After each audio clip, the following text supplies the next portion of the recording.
ഇതാണ് എൻ്റെ ഭർത്താവെന്ന് പറയുന്ന ആള്. ഞങ്ങൾ രണ്ടുപേരേ ഉള്ളൂ ഈ വീട്ടിനകത്ത്, വേറെ ആരുമില്ല. ഇവരൊക്കെ ഈ വിവരങ്ങൾ അറിഞ്ഞതിന് ശേഷമാണ്. അപ്പോൾ എവിടെ പോയാലും നമ്മൾ ഈ രണ്ടുപേര് മാത്രമാണ് ഈ വീട്ടിനകത്ത്. പോലീസുകാരവിടെ വന്നിട്ട് പറഞ്ഞു, ബാബുവിനോടൊക്കെ പറഞ്ഞാൽ വരില്ല, നിങ്ങളൊരു കാര്യം ചെയ്യണം, നാളെ രാവിലെ സ്റ്റേഷനിൽ വരണം എന്ന് പറഞ്ഞു. ഞാൻ ചെല്ലാമെന്നും പറഞ്ഞു.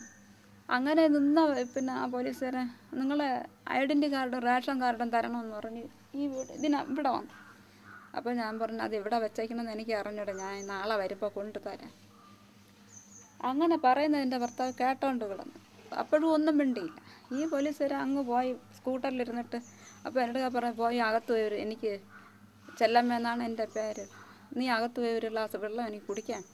ഞാൻ അകത്ത് വെള്ളം എടുക്കാൻ പോയവർക്ക് ഈ പോലീസ് പെട്ടെന്ന് ചാടി അങ്ങ് വന്ന് അടക്കി കൂട്ടി എന്നെ ഇട്ട് പിടിച്ചു. അപ്പം പറഞ്ഞു, ഞാൻ നാളെ സ്റ്റേഷനിൽ വരാമെന്നല്ലേ പറഞ്ഞു, പിന്നെ എന്തുകൊണ്ട് എന്നെ പിടിച്ചതെന്ന് കേട്ടോ. അപ്പോഴും പറഞ്ഞു എന്നെ പിടിച്ചതെന്ന് കേട്ടോ. അപ്പോഴും എൻ്റെ ഭർത്താവ് മുറിയിൽ നിന്ന് എഴിച്ച് വന്നു. അപ്പോൾ ഈ മരം ചൂടൽ നിൽക്കുന്നതുകൊണ്ട് ഇരുട്ടാണ്, നമുക്ക് ലൈറ്റൊന്നുമില്ല, കറണ്ടൊന്നുമില്ല, ഇത്രയും കാലം ഇല്ല. ഈ വീട് വെച്ച് ഇപ്പോൾ പുതിയതായിട്ട് നമ്മൾ പഞ്ചായത്തിൽ നിന്ന് വീട് കെട്ടി വെച്ചത്, നമുക്ക് കറണ്ടൊന്നുമില്ല. എന്നെ പിടിച്ചപ്പോൾ ഞാൻ പറഞ്ഞു, എന്നെ ഇങ്ങനെ അടക്കി കൂട്ടിയിട്ട് പിടിച്ച കാര്യം എന്തെന്ന് കേട്ടോ. ഇവരഴിച്ചു വന്ന്, നിന്നെയാണ് ഞങ്ങൾക്ക് ആവശ്യം. അതിനു മുമ്പേ 2 പോലീസുകാരും കൂടെ ഇതിനകത്ത് കയറി ഇവരെ അടക്കി കൂട്ടി ബലമായിട്ട് പിടിച്ച് അവിടെ ഇട്ട് എന്നെ നല്ലവണ്ണം ദേഹോപദ്രവം ചെയ്തിട്ട് ഉടുത്തിരുന്ന ഈ കയ്യിലാണ് ഉടുത്തിരുന്നത്. ഇതിനെ എടുത്ത് കാലിനെ കെട്ടി. ഞാൻ കേട്ട് നമ്മൾ രണ്ടുപേരും വരാമെന്നല്ലേ പറഞ്ഞു. അത് ഞാൻ കേട്ട് എന്തുകൊണ്ട് പിടിച്ച്, അത് വാറണ്ടുണ്ട്. ഞാൻ പറഞ്ഞു, പേപ്പറിഞ്ഞ് തരും, നോട്ടീസ് തരാൻ പറഞ്ഞു. നോട്ടീസ് ഒന്ന് ഞങ്ങൾ അവിടെ സ്റ്റേഷനിൽ വെച്ചിട്ടുണ്ട്. കാലിനെ കെട്ടിയിട്ട് അതിനകത്ത് വെച്ചാണ് സംഭവം നടന്നത്, മുറിക്കകത്ത്. അവിടെ നിന്ന് വലിച്ചടച്ച് ഇവിടെ കൊണ്ടിട്ട്. അപ്പോഴും ഞാൻ പറഞ്ഞത്, കാലിൻ്റെ കെട്ടഴിച്ച് വിടണം, ഞങ്ങൾ 2 പേരും വരാം, എൻ്റെ ഭർത്താവ് വന്നില്ലെങ്കിൽ ഞാൻ വരാം, ഞാൻ എന്ത് വേണമെങ്കിലും എന്നെ അടച്ചിട്ടാലും വിടില്ല, ഞാൻ വരാമെന്ന് പറഞ്ഞു. ഇവിടെ ഇട്ട് എന്നെ കാലിനെ കെട്ടി വലിച്ചടച്ച് ഇവിടെ മുറ്റത്ത് കൊണ്ടിട്ടിട്ട് പോലീസുകാർ 2 പേരും കൂടെ വേണ്ട വിധത്തിന് ചവിട്ട് വടിയൊക്കെ കൊടുത്ത് ദേഹോപദ്രവം ചെയ്ത്. ഈ കുളിക്കുന്ന തോർത്ത്, ഇതേപോലത്തെ ഒരു തോർത്ത് ഇവിടെ ജനലിൽ കുളിച്ചിട്ട് രാവിലെ ഇടുന്ന അഞ്ഞെടുത്ത് 2 കൈയും പുറകെ കെട്ടി ഇറക്കി വെച്ച് ബലമായിട്ട് ഒരുത്തൻ ചവിട്ടുമ്പോൾ ഒരുത്തൻ അടിക്കുമ്പോൾ മറ്റവൻ ചവിട്ടും. ഇങ്ങനെ ദേഹോപദ്രവം ചെയ്ത് കാലിൽ 2 തുണിയിട്ട് നഗ്നനായിട്ടാണ് കിടന്നത്.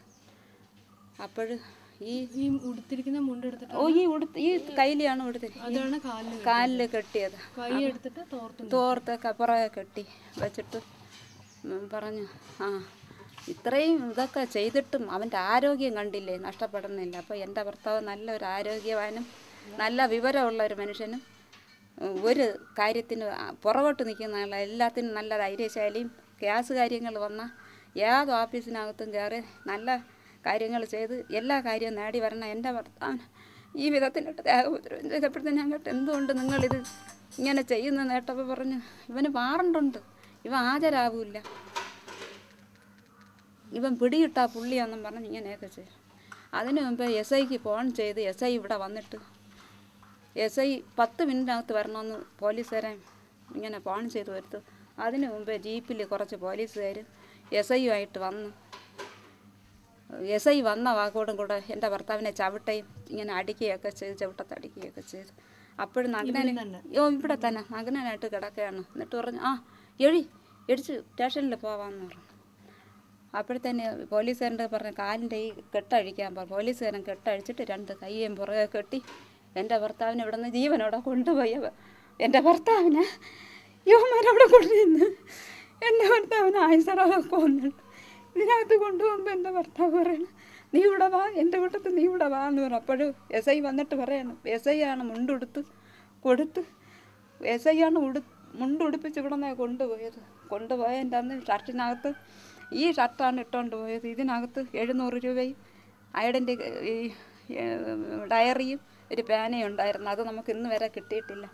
ഈ ജീപ്പിനകത്ത് കൊണ്ട് കയറിയപ്പോഴത്തേന് എൻ്റെ ഭർത്താവിന് ഇരിക്കാൻ കഴിയാത്തതുകൊണ്ട് കിടന്നു. അപ്പോഴും പോലീസുകാരതിനകത്തിട്ട് ശരിക്ക് SI ഉൾപ്പെടെ അതിനകത്തിട്ട് ശരിക്കും ദേഹോപദ്രവം ചെയ്ത് ഞാൻ കരഞ്ഞു വിളിച്ചുകൊണ്ട് ഞാൻ ഇവിടെ നിന്ന് ഓടി കുറുക്കറുത്ത് നിങ്ങൾ കാട്ടാക്കട സ്റ്റേഷനിൽ വരാൻ പറഞ്ഞു.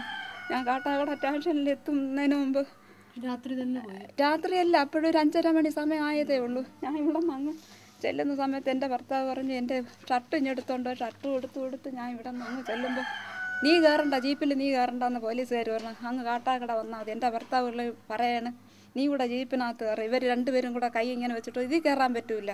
ഇവർക്ക് ഇങ്ങനെ പോണ വഴിക്ക് ഇവരെ കൊല്ലണം എന്നുള്ള ധാരണയിൽ ഇവർ കൈക്കൂലി വാങ്ങിച്ച് ഇവർ ഇതിൻ്റെ യഥാർത്ഥ സത്യം പറയാമെങ്കിൽ അവിടെ മണൽ ഊറ്റിയതിന് എൻ്റെ ഭർത്താവ് പരാതി കൊടുത്ത് ആ മണൽ ഊറ്റിയതിൻ്റെ പേരിൽ ഒരിക്കൽ വില്ലേജിൽ അപേക്ഷ കൊടുത്ത് അവിടെ നിന്ന് ആൾ വന്നിട്ട് അവിടെ നോട്ടീസ് ഒട്ടിച്ചപ്പോഴത്തേന് പറഞ്ഞു ഇനി മണൽ ഊറ്റാൻ പാടില്ല.